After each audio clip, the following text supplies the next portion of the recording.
The screams of 30,000 people echo through Constantinople's Hippodrome as blood soaks into sand, where a child once performed unspeakable acts. Empress Theodora stands motionless in the imperial box, purple silk draped over shoulders that once bore nothing but shame. The metallic stench of blood mingles with memories. This same arena, these same stone seats, the same roaring crowd. But today, they don't cheer for her degradation. They die for it. Below her, Belisarius's soldiers work with mechanical precision, cutting down Green faction members who 22 years ago watched a 10-year-old girl perform acts that would haunt an empire. The massacre continues for hours. She doesn't blink. She doesn't leave. She orchestrated every sword stroke, every dying gasp, every mother's wail. This isn't madness. This is mathematics. 30,000 lives for 6 years of childhood torture. The crowd that once threw coins at her naked body now pays in blood. How did a 10-year-old girl forced into history's most depraved performances become the puppet master of an empire? To understand how childhood trauma became imperial terror, we must rewind through 2 decades of systematic abuse, calculated revenge, and the weaponization of intimacy that would reshape Byzantine law forever. It begins with a father, his bears, and a betrayal that would cost 30,000 lives. The massive brown bear's chain snapped with a sound like breaking bones, but 5-year-old Theodora didn't flinch. Her father Acacius had taught her the first rule of survival: never show fear to predators. In Constantinople's sprawling Hippodrome, the Green faction employed her father as their bear keeper, a position that meant more than just managing animals. Bear keepers held sacred trust. They controlled the beasts that entertained 80,000 screaming citizens during chariot races. They knew which animals to drug, which to starve, which to enrage. Power flowed through their hands like the chains they held. Theodora learned to read the bear's moods before she could read words. A twitch of the ear meant aggression. Lowered heads signaled submission. Her tiny hands helped prepare their meals, mixing herbs that could calm or incite. Acacius treated this knowledge as holy scripture, whispering secrets while they worked. Control the beast. Control the crowd. Control the crowd. Control the city. The Green faction provided protection in exchange for this service. In Constantinople's brutal streets, faction membership meant survival. Greens wore their color like armor. Merchants gave them better prices. Guards looked away from minor crimes. Orphans and widows found shelter under their banner. Without faction protection, a family became prey. But the bears weren't the real predators in Constantinople. Behind marble columns and silk curtains, men traded children like grain. The city's entertainment industry demanded fresh bodies for increasingly depraved shows. Faction leaders supplied them. Parents who refused found their shops burned, their sons conscripted, their daughters taken anyway. Acacius's position shielded his 3 daughters from these hunters. The bears he commanded were less dangerous than the men they entertained. Then plague swept through the Hippodrome's animal pens. Acacius worked through fever, desperate to save his charges. The disease that killed the bears took their keeper too. Theodora watched her father's body convulse in the same way she'd seen poisoned animals die. Muscles seizing, foam bubbling from blue lips, eyes rolling white. She was 5 years old. Within hours of his burial, a single bribe would seal her fate. Her mother discovered their protector dead when creditors arrived at dawn. The Green faction's protection died with Acacius. By noon, men circled their door like the wolves that haunted Constantinople's walls. Her mother gathered her daughters, Comito, Theodora, and baby Anastasia, knowing they had hours before the hunters claimed their prize. The position of bearkeeper could save them. It passed from father to son by tradition, but Acacius left only daughters. Her mother's new lover, a Syrian dancer, could take the role if the Greens approved. They dressed in their finest clothes, patches hidden with careful stitching, and walked to the Hippodrome. Theodora remembered the journey in fragments. Her mother's trembling hand, Comito's tears, the weight of baby Anastasia in her small arms. But someone had arrived first. When Asterius counted his gold that night, he had no idea he'd just created the Empire's future executioner. The dancing master's coins clinked as he pocketed the bribe, the exact sound Theodora would remember 22 years later. Asterius, the Green faction's choreographer, had accepted payment from another man who wanted the bearkeeper position. By Byzantine law, such positions were sold to the highest bidder when no male heir existed. Theodora's mother hadn't known about the auction. She'd spent their last coins on funeral rites. The Green's assembly hall thundered with drunken laughter when the widow entered with her daughters. Faction members lounged on benches, passing wine and placing bets on the next day's races. The choreographer Asterius sat among the leaders, gold coins still warm in his purse. Theodora's mother fell to her knees in the traditional gesture of supplication. She placed wreaths on her daughters' heads, the symbol of innocence seeking mercy. "My children will starve," she begged. "Their father served you faithfully. Grant his position to my new husband. Let him tend your bears." Asterius spoke first, voice thick with wine and cruelty. "The position is filled. Take your brats to the streets where they belong." The faction leaders laughed. One threw a coin that struck Comito's face. Another suggested the girls were pretty enough to earn their bread in other ways. Theodora memorized each face, each voice, each cruel jest. Her child's mind couldn't process the full meaning, but her memory recorded everything with crystalline clarity. The Blues watched from their side of the hall. Eternal rivals of the Greens, they seized any opportunity to humiliate their enemies. When the Green leaders rejected the widow's plea, the Blues leader Narcissus stood. "We'll take them," he declared.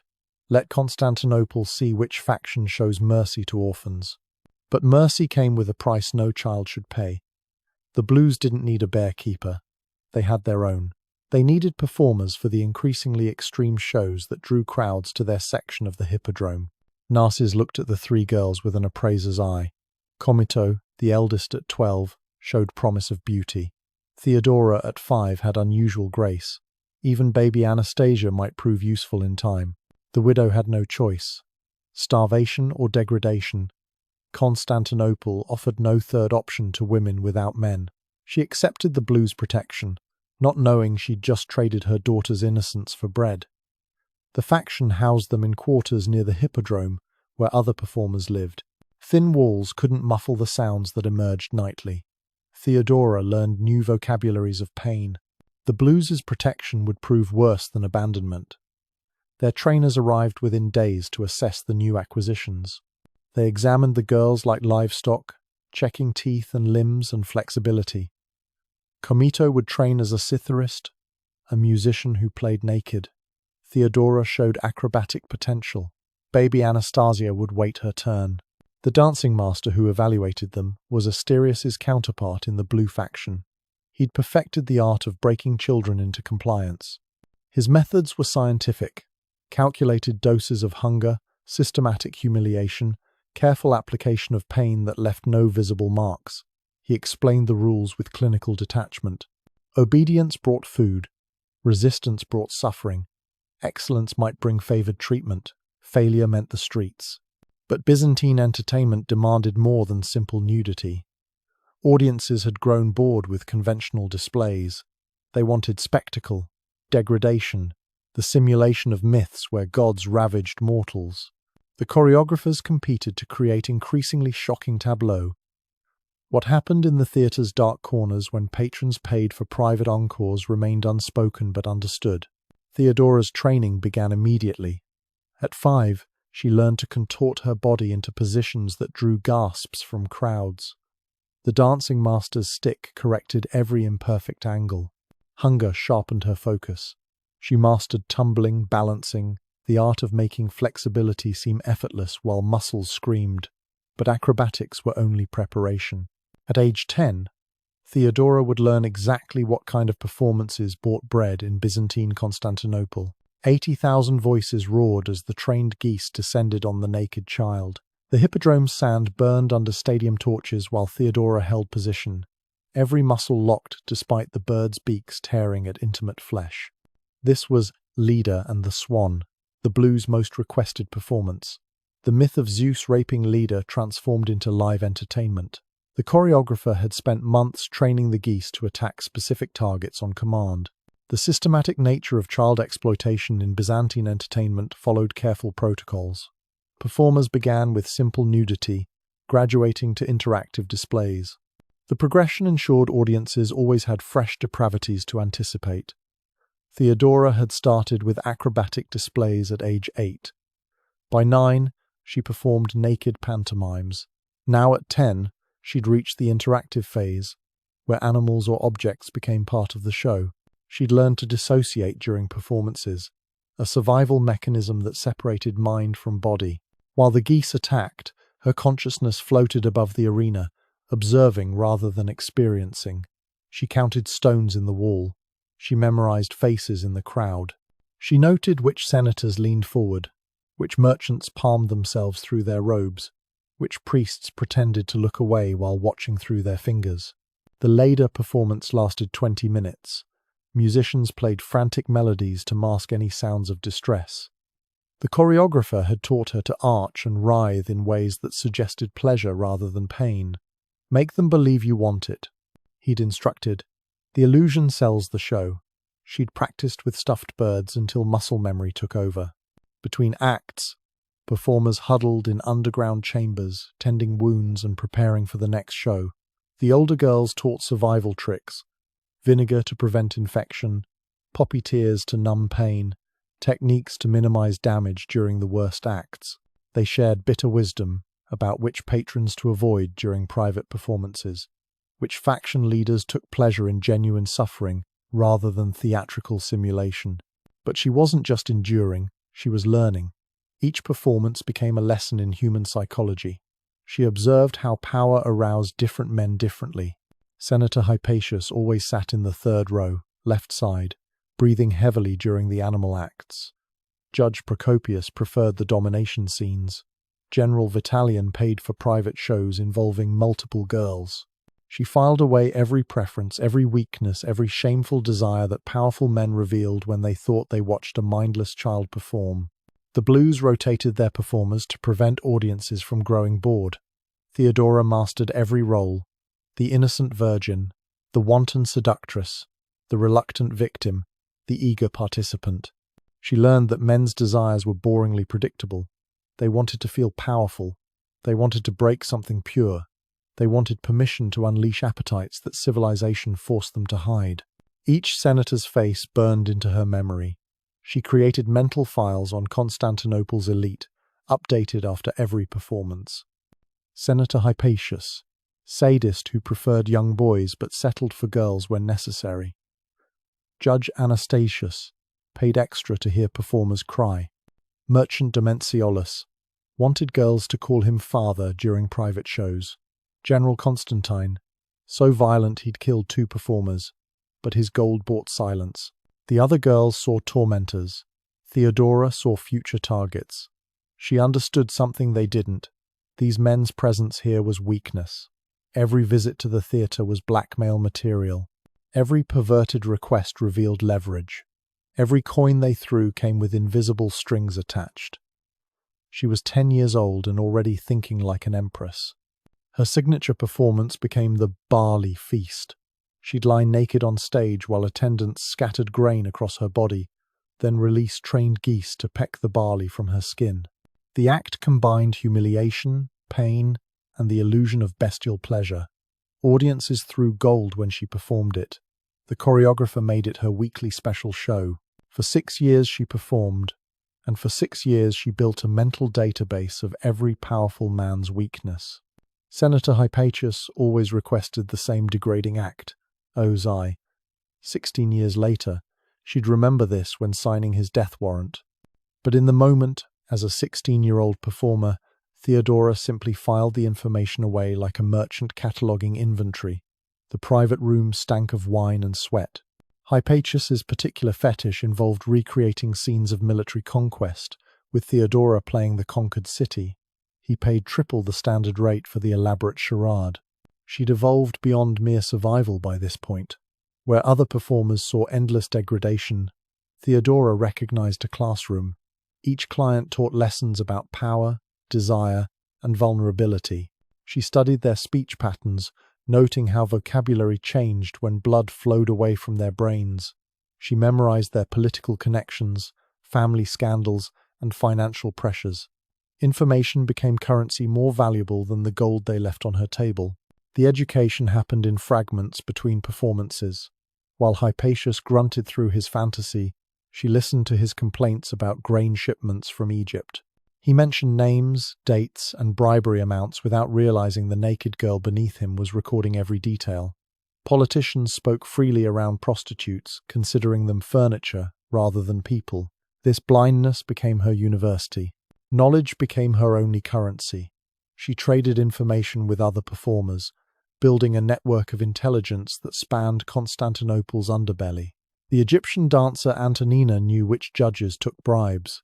The Syrian acrobat Macedonia tracked military movements through her officer clients. The Cappadocian twins reported religious heresies whispered by drunken priests. Theodora became the hub where all intelligence flowed. She learned manipulation from Constantinople's most experienced courtesans. Old Sophia, scarred from decades in the trade, taught psychological warfare. "Men's minds are simple machines," she'd say. "Push the right levers, get predictable results." Sophia demonstrated how to manufacture emotional dependence, create false intimacy, and program obsession. Every technique had been tested across thousands of clients. The psychological armor Theodora built went beyond simple detachment. She developed multiple personas, each crafted for specific situations. The innocent waif for men who wanted to feel protective, the eager student for those who needed to feel wise, the dangerous woman for those aroused by risk. She switched between masks seamlessly, never letting anyone glimpse the calculating intelligence beneath. Her specialty became emotional manipulation rather than physical performance. While other girls relied on beauty or technique, Theodora mastered the art of reading desires men didn't know they had. She'd study a client for minutes, then mirror back exactly what they craved, not just sexually but emotionally. The lonely wanted understanding. The powerful wanted challenge. The weak wanted dominance. She became whatever fed their deepest hunger. The other girls saw clients. She saw future victims. Every session was reconnaissance for some undefined future campaign. She didn't know what she was preparing for, only that information and leverage would matter when the opportunity arose. She cultivated relationships with servants, guards, and secretaries. Her network expanded beyond the theatre into palaces, barracks, and merchant houses. Physical skills were tools, nothing more. She learned exotic techniques from travelers, Indian positions that enhanced pleasure, Persian methods of delay, Egyptian arts of enhancement. But these were just bait. The real work happened in conversation afterward, when men lay vulnerable and loose-tongued. She extracted secrets like a surgeon removing organs, so skillfully they never felt the blade. Her reputation evolved from mere performer to essential experience. Powerful men specifically requested her, not for her beauty, fortas. Other girls were prettier, but for something indefinable she provided. She made them feel understood, important, forgiven for their darkest impulses. They left, believing they'd found a confidant rather than hired a prostitute. Many became regulars, returning weekly to unburden themselves. When the Syrian governor arrived seeking Constantinople's most skilled courtesan, Theodora knew her real education was about to begin. Hesebolas commanded 10,000 soldiers, but in their bedchamber he whimpered like a child. The Syrian governor had purchased Theodora as a concubine, bringing her to his posting in Pentapolis, Libya. For him, she represented the ultimate status symbol, i.e., Constantinople's most notorious performer, as his personal property. For her, he was a laboratory for testing years of theoretical manipulation on a single powerful subject. The power dynamics shifted from their first night together. Hesebolas expected a grateful subordinate. Instead, Theodora deployed 16 years of training with surgical precision. She began with calculated vulnerability, sharing fabricated traumas that mirrored his own childhood wounds. Within a week, he was confiding military secrets he'd never told his own officers. She responded with perfectly calibrated empathy, becoming the understanding he'd never found elsewhere. She learned his military secrets between sheets. Troop movements, supply routes, defensive weaknesses, all spilled out during pillow talk.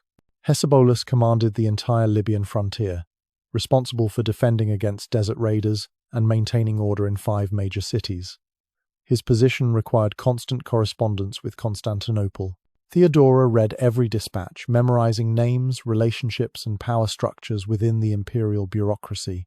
The manipulation went beyond simple information gathering.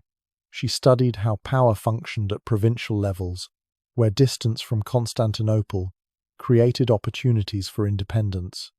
Heliopolis skimmed taxes, sold military positions, and negotiated private deals with desert tribes. She learned the mechanics of corruption, the delicate balance between enrichment and treason. Every lesson would prove valuable in her future rise. She experimented with different forms of control. Sexual dependency was easiest. She introduced him to pleasures that became necessities, then withheld them strategically.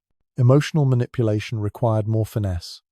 She created jealousy scenarios, making him compete for affection he'd already purchased. She alternated between cold distance and passionate intensity, training him like her father had trained bears. But even she didn't expect the cruelty of his betrayal. After 2 years, Heliopolis received orders to return to Constantinople. A new governor would replace him. Instead of bringing his concubine home, he decided to abandon her in Libya. Perhaps he'd grown tired of her.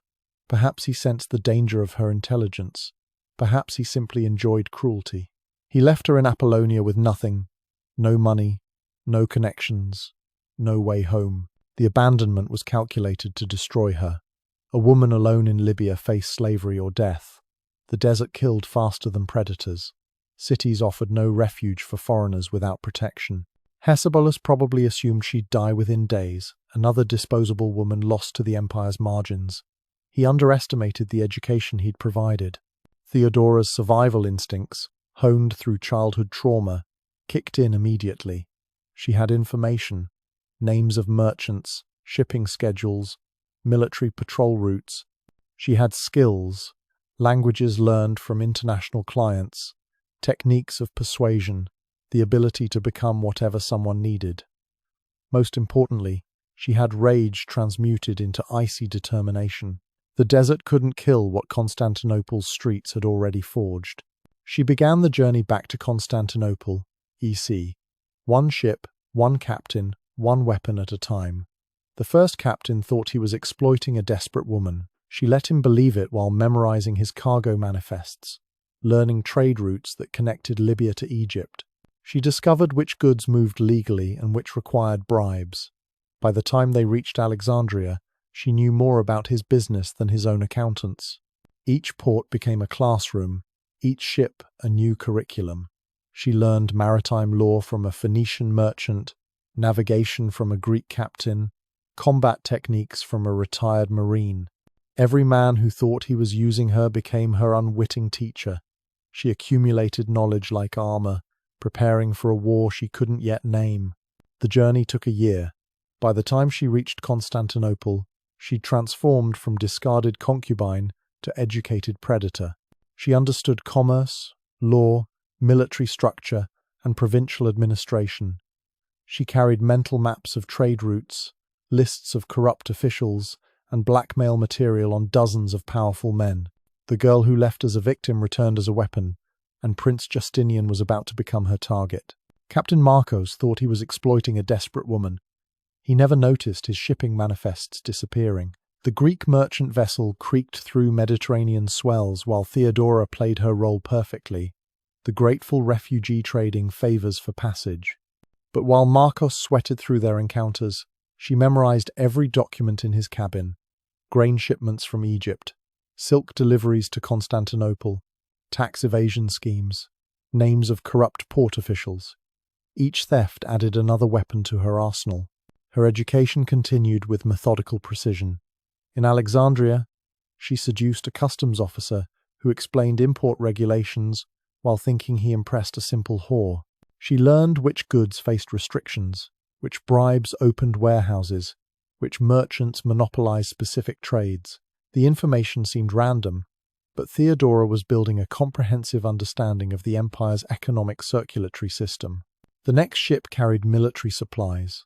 The quartermaster, drunk on Egyptian wine, boasted about selling imperial weapons to barbarian tribes. Theodora memorized every transaction, every contact, every treasonous deal. She learned how military corruption functioned, which officers participated, how profits were hidden. The quartermaster thought she was too stupid to understand. He'd learn otherwise when she needed leverage against the military establishment. By Alexandria, she knew every trade route from Britain to India. She'd mapped the Mediterranean's commercial networks through pillow talk and stolen documents. She understood seasonal patterns, profit margins, and which cities specialized in which goods. This knowledge would later allow her to manipulate imperial finances, knowing exactly where to apply pressure for maximum effect.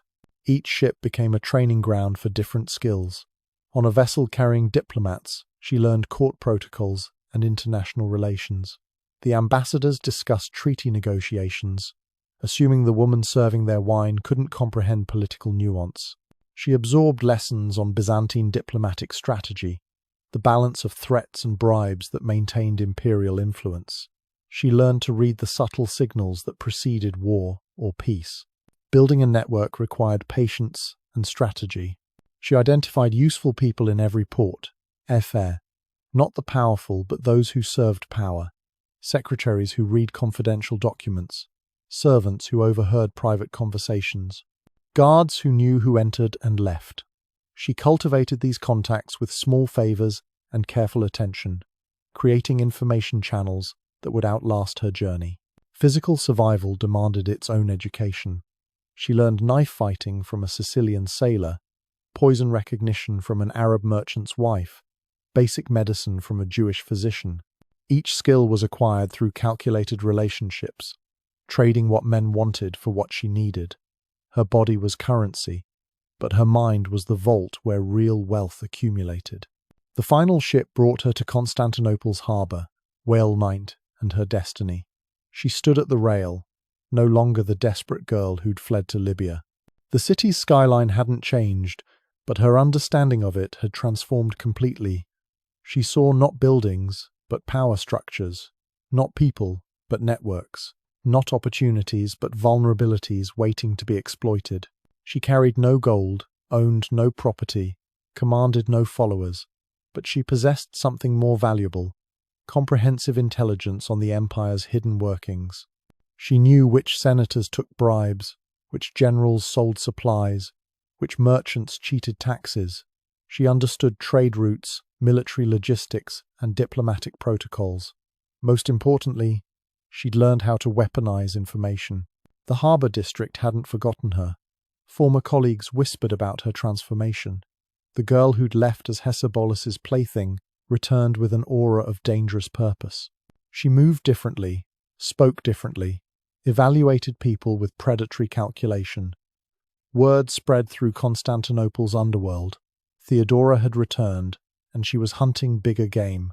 She rented a small room near the palace district, choosing location over comfort. Her remaining contacts in the theatre world provided intelligence on current affairs. Prince Justinian had risen to prominence as his uncle Justin's heir apparent. He was brilliant, ambitious, and unmarried. Most importantly, he was known for unconventional interests and disregard for social propriety. The girl who left as a victim returned as a weapon, and Prince Justinian was about to become her target. Justinian thought he was choosing a mistress, Windistrax. He was actually selecting his handler. The prince's interest in unconventional women was well known in Constantinople. While other royals pursued virginal aristocrats, Justinian frequented intellectual salons where reformed courtesans debated philosophy. Theodora infiltrated these gatherings with calculated precision, crafting a persona designed specifically for his psychological profile. She'd studied him for weeks before their first encounter. Justinian was 40, unmarried, and obsessed with legal reform. He slept 3 hours nightly, spent fortunes on architectural projects, and trusted no one completely. Palace servants reported his preference for theological debates over small talk. His previous relationships had failed because women either bored him intellectually or threatened him emotionally. Theodora designed herself as the perfect solution to both problems. Their meeting appeared accidental. She'd positioned herself at a theological debate, arguing the monophysite position with enough sophistication to draw attention, but enough errors to need correction. Justinian couldn't resist educating her. She played the eager student, asking questions that led him to explain his deepest convictions. By evening's end, he believed he'd discovered a rare mind trapped in unfortunate circumstances. Each intimate moment deepened his dependence. Theodora deployed 16 years of sexual expertise, but that was merely the foundation. The real seduction happened intellectually. She challenged his ideas just enough to stimulate without threatening. She remembered every legal principle he mentioned, referencing them days later to show she'd been thinking about his words. She made him feel like the genius he believed himself to be. The age gap worked to her advantage. At 27, she possessed youth's energy combined with experience's wisdom. Justinian had grown tired of simpering young aristocrats and cynical older courtesans. Theodora presented herself as neither. Instead, she was the partner who could match his ambition. She spoke of empire-changing reforms, architectural wonders, and legal systems that would outlast Rome itself. The calculated approach extended beyond their private moments. She cultivated his interests, studying law texts to discuss his reforms intelligently. She learned architectural principles to appreciate his building projects. She memorized theological arguments to engage his religious obsessions. Every conversation reinforced his perception that she alone understood his vision. But one woman saw through the performance. Empress Euphemia, Justin's wife, had survived palace intrigue for decades. She recognized a fellow predator immediately. While Justinian saw love, Euphemia saw calculation. While he heard passion, she detected rehearsal. The Empress began warning her nephew, calling Theodora that theatre whore, and predicting disaster. Euphemia's opposition created the perfect dynamic. Justinian's contrarian nature made him defend what others attacked. The Empress's attempts to separate them only drove him closer to Theodora. She played the victim perfectly, never criticizing Euphemia directly, but letting tears fall at strategic moments. Justinian's protective instincts, dormant for 40 years, roared to life. Using years of training to program his obsession, Theodora created artificial scarcity.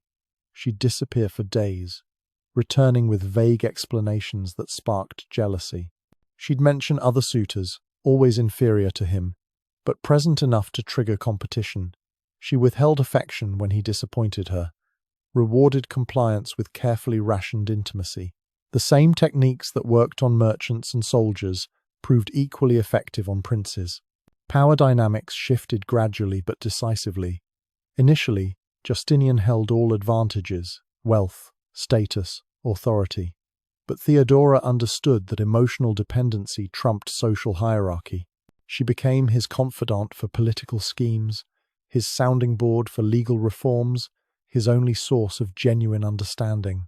By the time he realized his need for her exceeded her need for him, the trap had already closed. Empress Euphemia's words echoed through the palace. That woman will destroy this empire. Within months, Euphemia would be dead. The poison slipped into Euphemia's wine was colorless, tasteless, and learned from Constantinople's most experienced killers.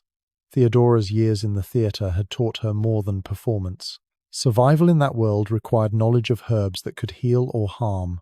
Prostitutes passed down recipes through generations, potions to prevent pregnancy, powders to enhance pleasure, and poisons to eliminate threats. Euphemia had become a threat that required elimination. The Empress's opposition to Theodora had grown from disapproval to active sabotage. She'd convinced Justin to formally prohibit Justinian from marrying a former actress.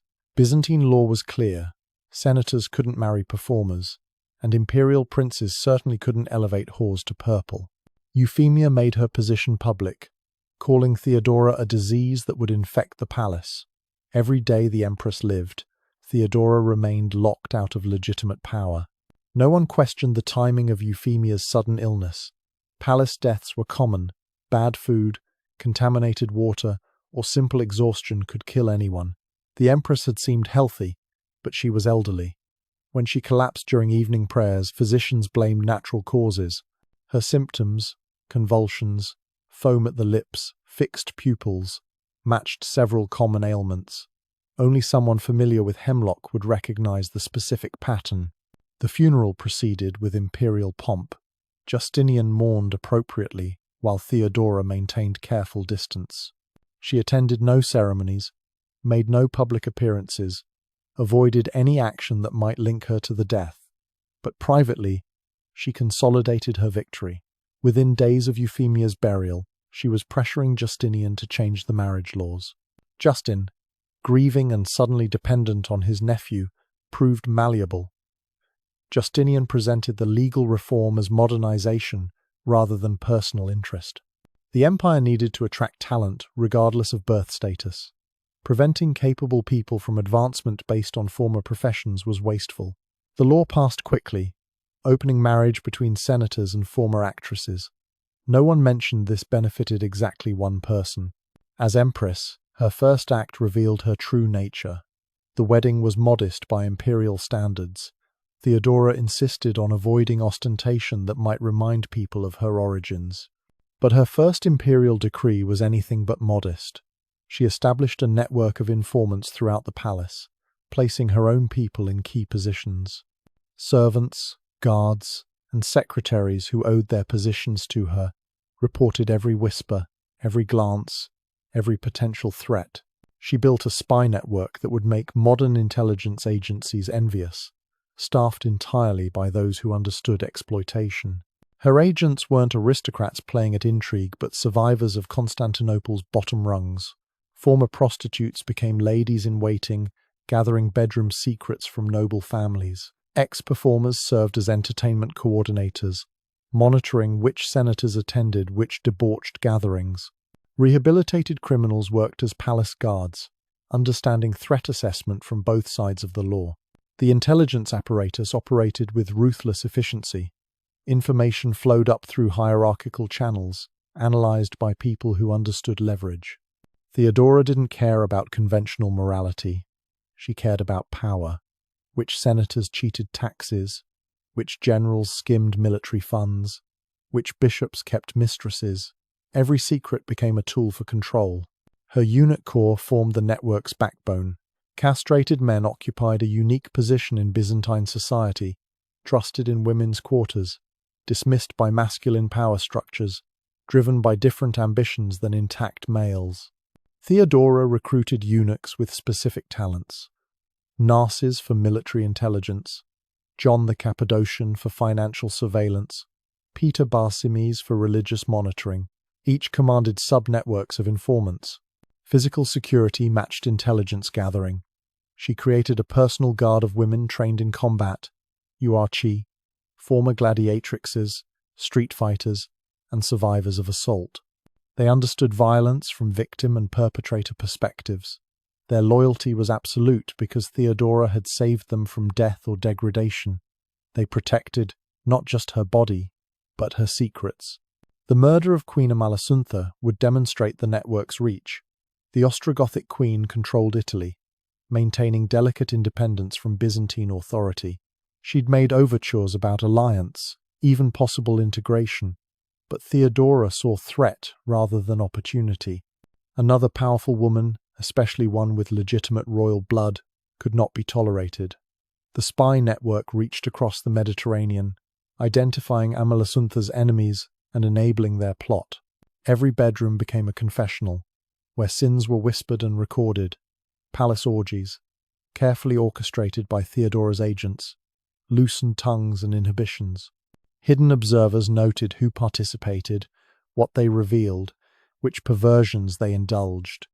The information was catalogued, cross-referenced, and stored for future use. Blackmail became state policy. The laws she dictated would outlive empires. Working through Justinian, she reformed Byzantine legal codes to protect women and punish exploitation. Pimps faced execution. Forcing women into prostitution became treason. Rape was redefined from property crime to personal assault. The same system that had tortured her was systematically dismantled through imperial decree. But these individual revenges paled before her ultimate plan. The Greens who abandoned her would pay in blood. Her eunuchs moved through palace corridors like ghosts, gathering the same secrets she once collected in the Hippodrome's back rooms. Narses, her chief intelligence officer, had perfected the art of invisibility. Castrated as a child and sold to the palace, he understood powerlessness intimately. Theodora had elevated him from domestic servant to spymaster, and his gratitude manifested as absolute ruthlessness in her service. The parallel government she constructed operated outside traditional Byzantine hierarchies. While Justinian managed visible empire, laws, armies, and treaties, Theodora controlled the invisible mechanisms. Her network determined which officials received appointments, which merchants won contracts, which generals commanded troops. Every decision filtered through her intelligence apparatus, shaped by blackmail and bribery her agents deployed. Using sexual blackmail for political control wasn't innovation but industrialization. Previous rulers had employed courtesans as spies occasionally. Theodora systematized the process. Her agents operated brothels catering to specific tastes, young boys for those inclined, exotic foreigners for others, specialized perversions for the truly corrupt. Every room was watched, every word recorded, every act catalogued for future leverage. The intelligence network mapped Constantinople's power genome. Who owed money to whom? Which families harbored hereditary feuds? What alliances existed between seemingly unconnected parties? Theodora's analysts, many former prostitutes trained in observation, assembled comprehensive files on every significant figure. When she needed someone destroyed, she knew exactly which pressure points to target. Her reach extended beyond Constantinople through merchant networks and diplomatic channels. The murder of Queen Amalasuntha demonstrated international capacity. The Ostrogothic queen had written to Theodora as sister monarch, seeking alliance. But Theodora read threat in every word.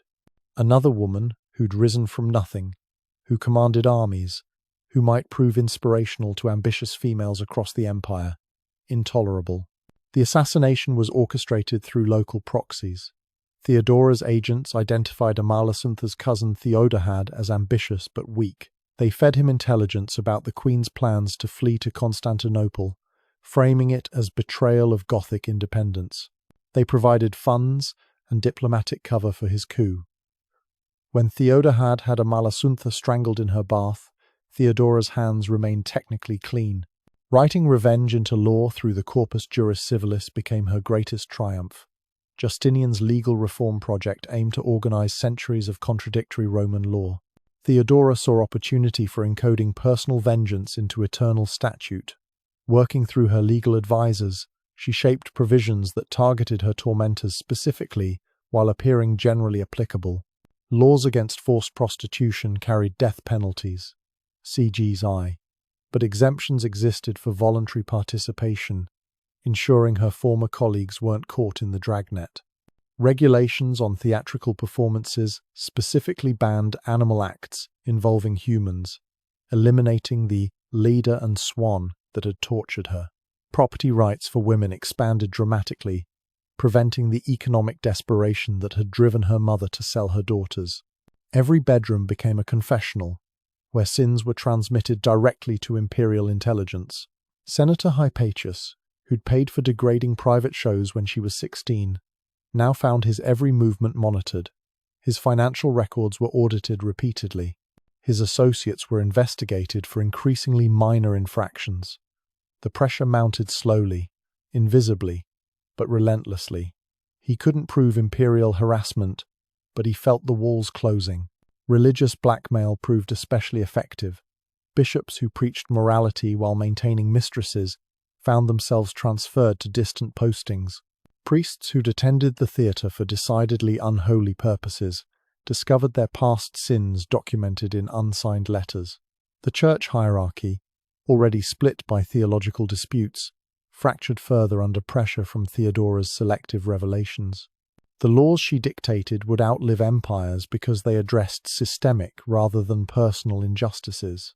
Future generations would praise Justinian's progressive attitudes toward women's rights, never knowing they originated from an empress encoding revenge.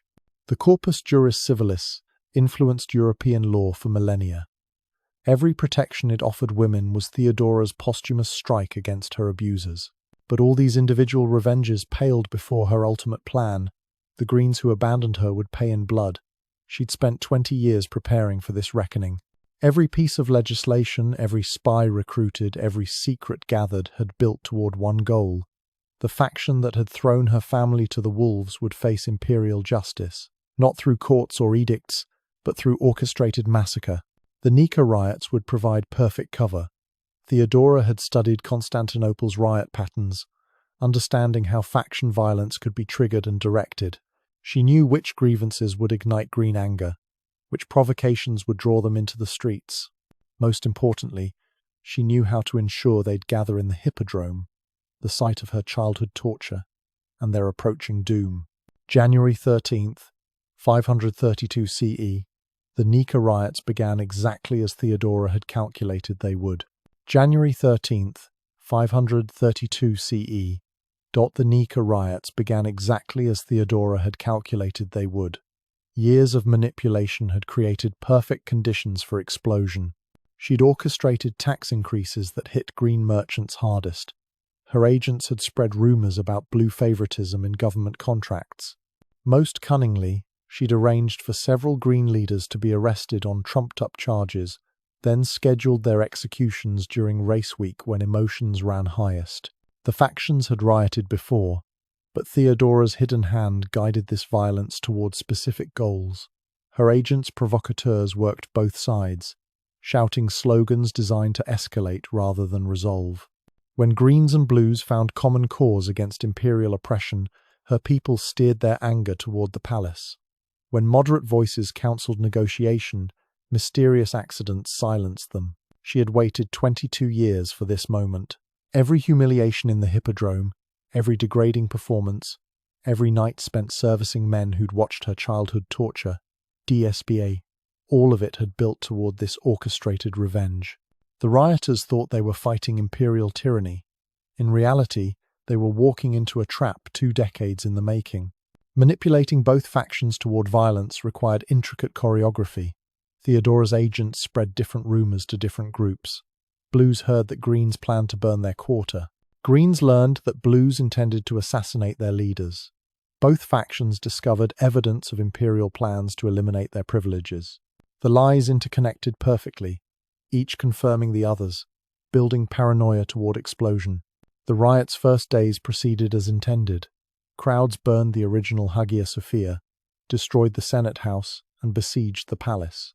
Theodora appeared appropriately frightened, clinging to Justinian while secretly coordinating with Narses. Her spy network tracked every riot leader's location. More importantly, they identified which Greens had been present during her childhood performances, marking them for special attention. Justinian prepared to flee, but Theodora had other plans. The Emergency Council convened on January 18th, with senators and generals debating evacuation. Ships waited in the harbour to carry the imperial couple to safety.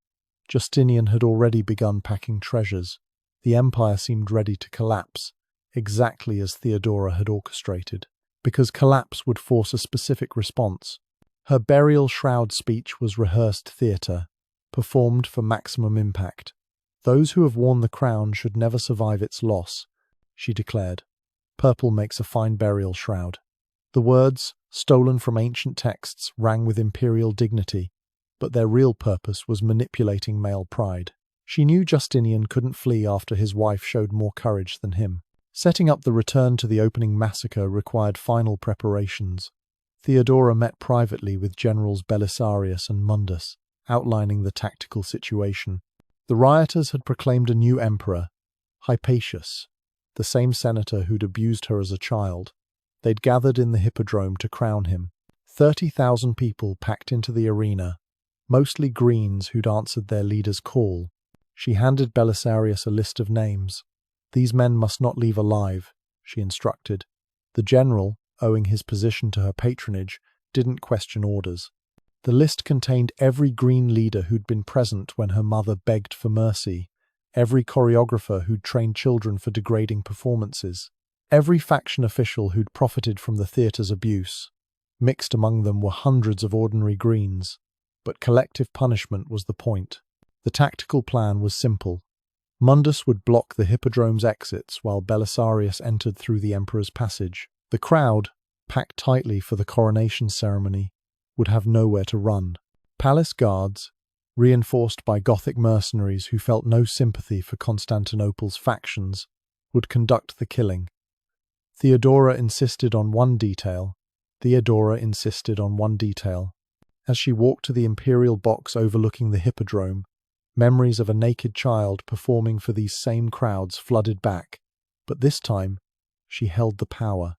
The same stones where she'd writhed under trained geese would soon soak with green blood. The senators who'd paid for private shows would die in the arena where they'd first seen her. The choreographers who'd trained children to perform would breathe their last where they'd stolen innocence. She took her position in the same box where emperors had watched races for centuries. Below, Hypatius accepted the improvised crown while Greens cheered. They couldn't see Belisarius's soldiers moving through the tunnels. They didn't notice Mundus's troops sealing exits. They believed they were making history. They were just not the history they imagined. The first screams erupted from the crowd's edges as Gothic swords began their work. Theodora stood perfectly still in the imperial box, purple silk unmoved by the winter wind. Below her the massacre unfolded with mechanical precision.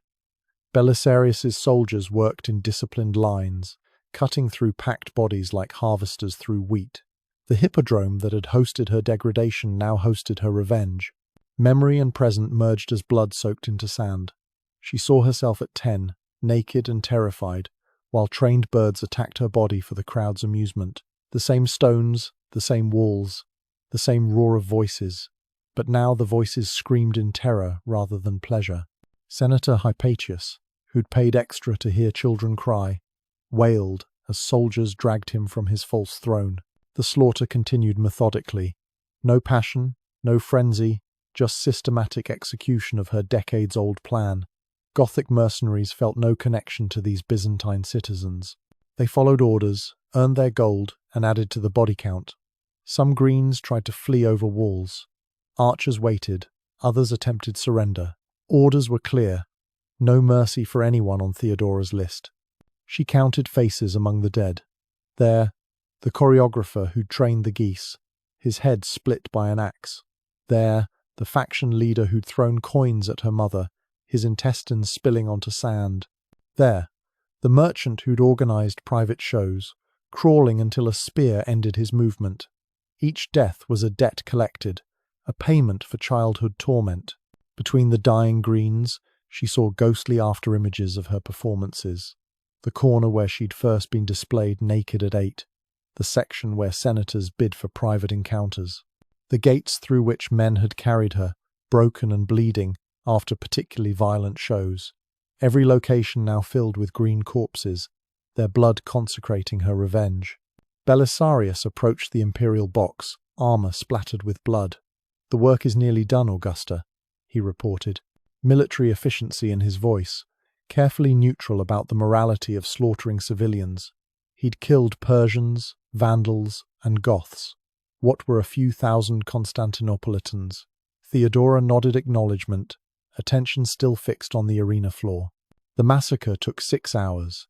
30,000 entered the Hippodrome that morning. Historical accounts vary on how many died. Some say 30,000, others claim 50,000. The exact number mattered less than the completeness.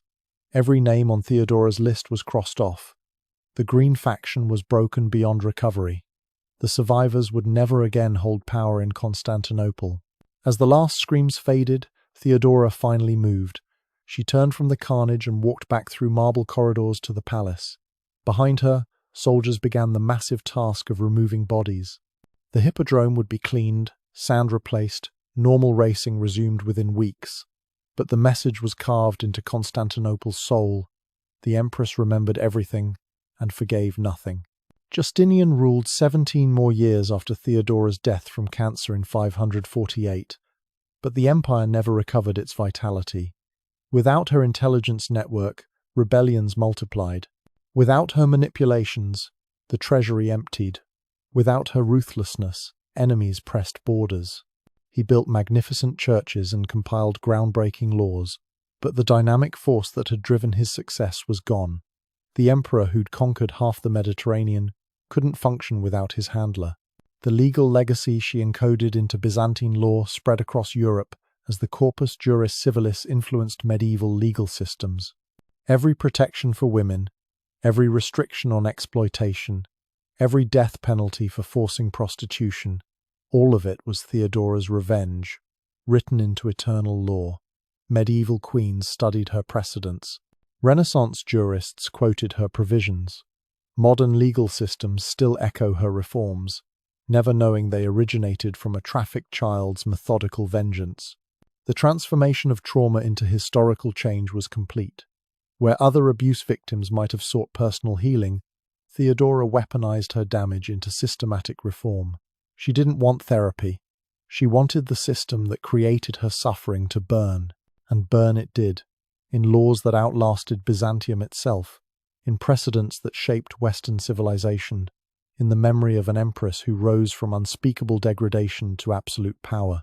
In the Hippodrome sand, soaked with the blood of 30,000, a trafficked child's revenge became Constantinople's salvation, NAC, or its damnation, depending on which side of her bedchamber you found yourself.